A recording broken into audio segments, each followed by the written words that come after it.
बिस्मिल्लाहिर्रहमानिर्रहीम। दो बड़ी खबरें हैं, एक मुज़ाकरात से मुतल्लिक है और एक इस्लामाबाद की जानिब कॉल से मुतल्लिक है। आपने कल देखा कि इमरान खान ने एक स्पेशल बयान बुशा बीबी के हवाले से जारी किया था, और एक तो चले मुज़ाकरात वो है ना जो सामने हो रहे हैं, और उस मुज़ाकरात के अंदर भी इस हुकूमत के लिए एम्बैरेसिंग सिचुएशन इतनी ज़्यादा है कि वो कहते नहीं हम इमरान खान से कमेटी की मुलाकात करवा देंगे, और वो कोई कमेटी मुलाकात जो है वो कर नहीं पाती। और उसके बाद एक और मुज़ाकरात जो मैंने आपको पहले भी कहा था कि इस कमेटी के ऊपर ना रहिएगा, जो सामने मुज़ाकरात हो रहे हैं, जहां चीज़ें हो रही हैं वो बिल्कुल इससे अलग है और वहां पे चीज़ें अपनी जगह के ऊपर हैं। अब इमरान खान ने जो कुछ स्टेटमेंट्स दी, उस स्टेटमेंट्स के हवाले से मैं आपको बता भी देता हूं कि वो ऐसी स्टेटमेंट्स क्या थी और उनमें ऐसा क्या कहा गया, क्योंकि इत्तलात ये थी कि जी इमरान खान शायद कोई डील कर रहे हैं, इमरान खान पीछे हट जाएंगे। तो नजम सेठी जो है वो ये कह रहे थे कि देखिए इमरान खान जो है वो पीछे नहीं हट रहे, और उन्होंने एक तरफ का जनरल याहिया से मवाजना किया है और दूसरी तरफ वजीर आजम को अर्दली कहकर दोनों अतराफ को खड़का दिया है। तो अब बात क्या बनाई जा रही है कि जी इमरान खान ने ना वो सख्त स्टेटमेंट्स दी हैं, और कल अंसार अब्बासी के जरिए अखबार में खबर छपी थी जी इमरान खान के जो बयानात हैं वो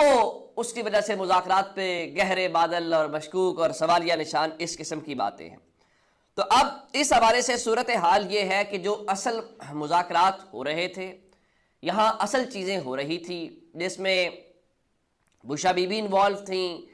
जिसमें गंडापुर साहब थे। तो इत्तलात ये हैं कि वो फ़िलहाल रुक गए हैं। अब उसकी जो भी वजूहात हैं, आया उसकी वजह इमरान खान की स्टेटमेंट्स हैं या कोई और वजह है, बहरहाल ये कहा गया है कि जी उनकी वजह से जो तातुल है वो आ गया है। अब इसके बीच में फिर क्या हो सकता है? इसके बीच में हो ये सकता है कि अब पाकिस्तान तहरीक इंसाफ दोबारा से अपने उसी मोड में वापस आ जाए,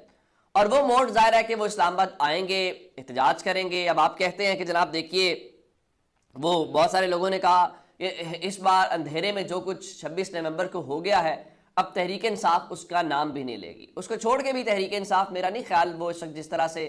लोग इमरान खान के लिए खड़े हैं और अपने वर्कर्स के साथ उनकी पार्टी खड़ी है। समी वज़ीर जो अभी बाहर रिहा हुए हैं, उनकी जो हालत है, इमरान खान ने कल उनसे मुतल्लिक बात की, फिर इमरान खान ने कहा कि उनकी इत्तलात ये हैं कि बहुत सारे सूरत हाल ऐसी पैदा हुई कि 3 लोगों ने ख़ुदकुशी की कोशिश की। इमरान खान का दावा ये था। तो जो समी वज़ीर है वो चूँकि पेशावर के अंदर हयाताबाद जो मेडिकल कॉम्प्लेक्स है वहाँ पे ज़ेर इलाज हैं और वज़ीरिस्तान से उनका ताल्लुक़ है, तो आज बजाय इसके कि कोई और वहाँ पे जाता या स्टेटमेंट दे देता, लेकिन इमरान खान अपने वर्कर्स के साथ खड़े हैं। और आज इमरान खान की बहनें, जिसमें अलीमा खान है और जिसमें उज़मा खान है, वो ख़ुद आज वहाँ पे पहुँची हैं और उन्होंने हयाताबाद मेडिकल कॉम्प्लेक्स के अंदर समी वज़ीर जो उनके वर्कर हैं, जिनके मुतालिक कहा गया है कि वो अपनी यादाश्त खो चुके हैं या अपनी वो सेंसेस जो है उसमें नहीं है, तो उनकी इयादत की है। और इस मौके के ऊपर अलीमा खान ने कहा है जो वर्कर्स हैं उनकी कुर्बानियों को इमरान खान सलाम पेश करते हैं, और जो मुश्किल वक्त में साथ खड़े रहे, पार्टी के असल जो हीरो हैं वो वही हैं। अब इसका मतलब है कि पाकिस्तान तहरीक इंसाफ का अगर इनका ख्याल है कि वो डरा धमका लेंगे तो ऐसा होता नहीं है। उसकी मैं 2 वजूहात बताना चाहता हूँ। एक वजह तहरीक इंसाफ ने वो अखीर देख ली है या उनका ख्याल ये है कि मैक्सिमम क्या हो सकता है। मैं इसमें आपको बताना ये चाहता हूँ कि रात को गंडापुर साहब एक इंटरव्यू दे रहे थे और गंडापुर साहब ने कहा कि मैं दोबारा बता रहा हूँ, लोग एतराज़ करते हैं, गोलियां मारेंगे तो मैं भी अपना ऐसे ही तहफ़्फ़ुज़ करूँगा। और इसमें बाकायदा उन्होंने जो एक फ़िल्म है उसका भी जिक्र किया, गॉडफादर, और उनका मैं वो बहुत बार देख चुका हूँ, और वो फिल्म का उन्होंने हवाला दे के, मिसाल दे के अपनी बात की है। और ये गंडापुर साहब पहले भी कह चुके हैं तकरीर के अंदर भी, ऑन रिकॉर्ड भी, कि अब हम ऐसे नहीं आएंगे, अगर आप गोलियां चला सकते हैं तो हम भी गोलियां चला सकते हैं, जब हमें पता है कि आपने गोलियां चलानी है तो फिर हम अपना बंदोबस्त करेंगे। ये उनका दावा है, लेकिन क्या चीज़ें उस नहज के ऊपर जाएंगी या जानी चाहिए, वो बहरहाल अपनी जगह पे सवाल है। दुआ तो यही अल्लाह करे कि ऐसा कुछ ना हो, कभी भी ना हो, और पाकिस्तानी की जो जान है वो महफूज रहे। अब लेकिन क्या तहरीक इंसाफ जो है वो पीछे हट रही है? बिल्कुल भी पीछे नहीं हट रही। मैंने आपको पहले भी कहा था कि तहरीक इंसाफ ने इशारा दिया था कि हम आएंगे, और मैंने आपको खबर दी थी कि फरवरी के महीने में चूंकि इसमें एक एलिमेंट ये है कि जनवरी में वैसे भी मुल्क भर में सर्दी होती है और इस्लामाबाद का टेम्परेचर ज़रा बाकी मुल्क की निस्बत ज़रा ज़्यादा ठंडा होता है, तो फरवरी के अंदर चूंकि लास्ट टाइम इलेक्शंस भी हुए थे और उन इलेक्शंस के हवाले से पाकिस्तान में वो काकड़ को भी लॉन्च किया गया, तो वो उन इलेक्शंस का भी मामला होगा और तब तक अमेरिका में भी एडमिनिस्ट्रेशन तब्दील हो चुकी होगी और बहुत कुछ तब्दील होगा। यहाँ पे जो उनके एम्बेसडर हैं वो भी चेंज हो चुके होंगे। तो आज गंडापुर ने रात को फिर बता दिया है कि वो इस्लामाबाद की जाने फिर आएंगे और उन्होंने कहा कि हकीकी आज़ादी के लिए फिर लौट कर आएंगे। इनको बताएंगे कि जुनून मरता नहीं बल्कि बढ़ता है, जिसका मतलब ये हुआ कि गंडापुर साहब जो हैं ज़ाहिर है उन्होंने ही लीड करना है और वो इस बारे में कहते दिखाई दे रहे हैं कि हम दोबारा से इस्लामाबाद की जानिब आएंगे। अब ये अलग बात है कि उसका रिजल्ट क्या होता है या क्या कुछ नहीं होता, वो हमें थोड़ा सा उसका इंतज़ार करना पड़ेगा। अच्छा, मैं आपको एक और जो बात बताना चाह रहा हूँ वो 8 फरवरी के हवाले से चूंकि बात हुई तो वो भी सुन लीजिए। अब 8 फरवरी को लेके एक साहब थे जो बड़े चिबा चिबा के बातें करते थे, बड़े बातूनी थे, बातें उनकी सुने तो लगता है कि उससे बेहतर तो पाकिस्तान में कोई हीरा था ही नहीं, लेकिन वो चूंकि सिर्फ बातूनी है, चिबा चिबा के बातें कर लेना बड़ा आसान है, लेकिन अमली तौर पे क्या हुआ, वो कैसा किरदार था, वो मौसूफ जो अनवारुल हक काकड़ थे, ये सारी एक कबील है। अनवारुल हक काकड़ हो गया, सरफराज बुगटी हो गया, मोहसिन नकवी हो गया, फैसल बावड़ा हो गया, इन सब का जो स्विच पॉइंट है ना वो एक ही जगह के ऊपर है। तो उन्होंने कहा जी 8 फरवरी इंतखाबात में धांधली साबित हुई तो जिम्मेदारी लेने को तैयार हूँ। भाई हम तो चलें, ये साबित होना तो जुडिशल कमीशन या उसने बनाना है ना, वो तो चीज़ें अपनी जगह के ऊपर हैं, लेकिन मैं आपको ये बताना चाहता हूँ कि खाकसार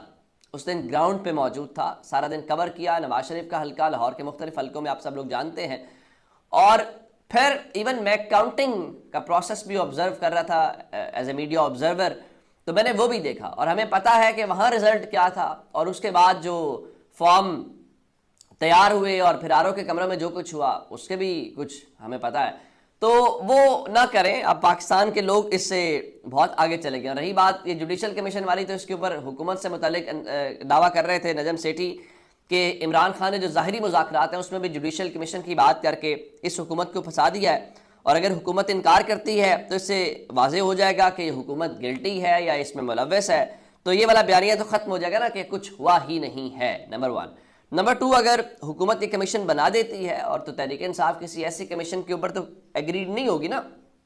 जो जिस पे उन्हें लगे कि ये आज़ाद फैसला नहीं कर सकता या ये उन लोगों के ऊपर मुश्तमिल नहीं है। तो अगर वो वाक़तन आज़ाद कमीशन हुआ तो फिर बहुत कुछ सामने आ जाएगा। फिर जब वो बहुत कुछ सामने आएगा तो फिर मेरा ख्याल है कि पाकिस्तान तहरीक इंसाफ को इस्लामाबाद की जानिब जो एहतजाज की कॉल है वो एहतजाज की कॉल देने की ज़रूरत भी नहीं पड़ेगी और बात इसी तरह से बहुत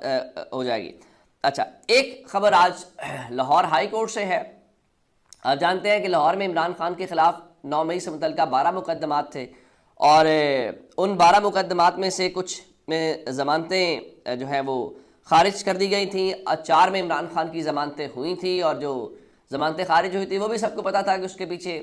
उस वक्त माहौल क्या था। तो इमरान खान ने जो 9 मई के उन 8 मुकदमात में जिनकी ज़मानतें इंसदाद दहशतगर्दी अदालत ने खारिज की थी, जिसमें कोर कमांडर हाउस जो जिना हाउस है वो है, अस्करी टावर समेत, तो उन्होंने लाहौर हाई कोर्ट से बाज़ाब्ता तौर पे रुजू कर लिया है। और अगर लाहौर हाई कोर्ट से वो रुजू करते हैं जो कर लिया गया है और लाहौर हाई कोर्ट ने इमरान खान की ज़मानतें दे दी तो 4 मुकदमात में ऑलरेडी ज़मानतें हो चुकी हैं, 8 मई यहाँ से हो गई, तो फिर आप 9 मई कहाँ करेंगे?